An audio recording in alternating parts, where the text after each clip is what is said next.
how to go from a proof of concept to a prototype to a real marketable product, right? And so I think for me, focusing on sort of an impact-focused technology, the most important thing for me, and I think there's a lot to learn as well, is rather than product development, it's more of user development. So customer development, I think for me, comes first before product development, right?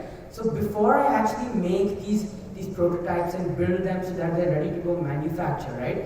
What I do is I go to the real users who's going to be using my prototype. I'm not hearing impaired myself, and to build something, a product that's on there on the market that people are going to use, I need to understand the users.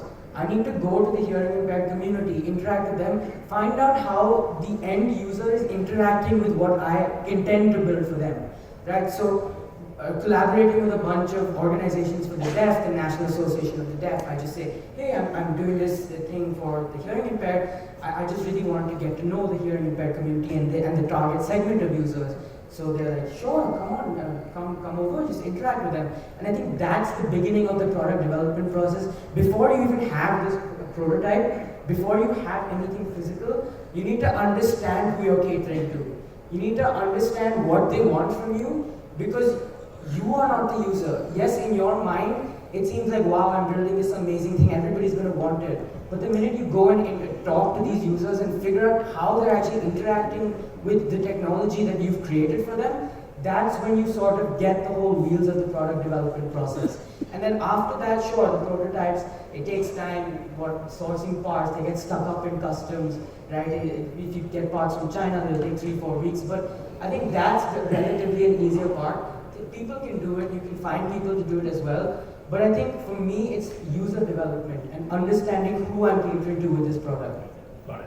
And then in the hardware, how are you building that? That's a very good question. So in India, I'm sure a lot of you have heard this, software has a really, really big advantage over hardware, right? For hardware, between iterations of a prototype, you will take what? 1 month, 2 months to wrap a prototype. Software, wow, you got it done in like 2 seconds of changing a line of code.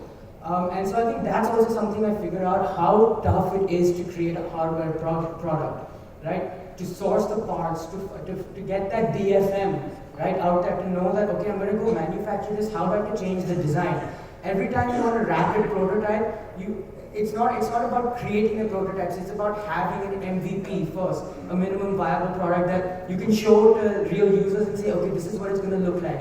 At that stage, that's when you have to really prototype. It'll take 1 or 2 months between prototypes, you have to go through iterations.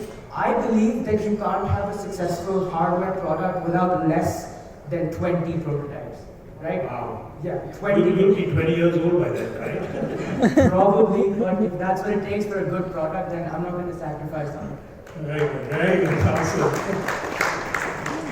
This is Zen-like, right? I hope it is for you all too.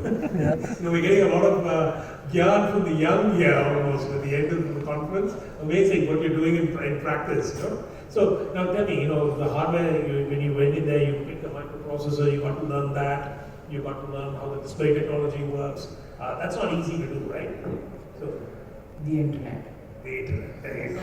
So this is the self-learning mode.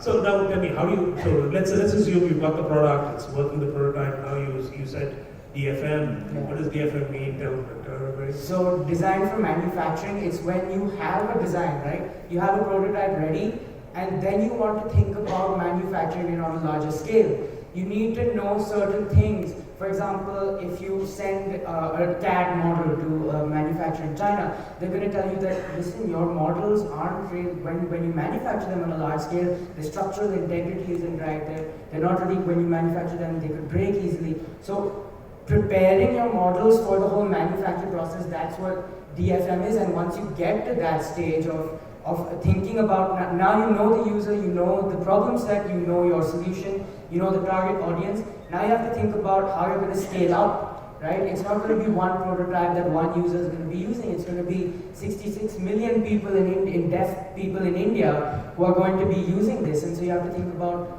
scaling it up. And so I think that's also something I've been learning myself, and the challenges of building a hardware prototype. So that's a really interesting story I have. So I needed to find, so in my prototype I have a beam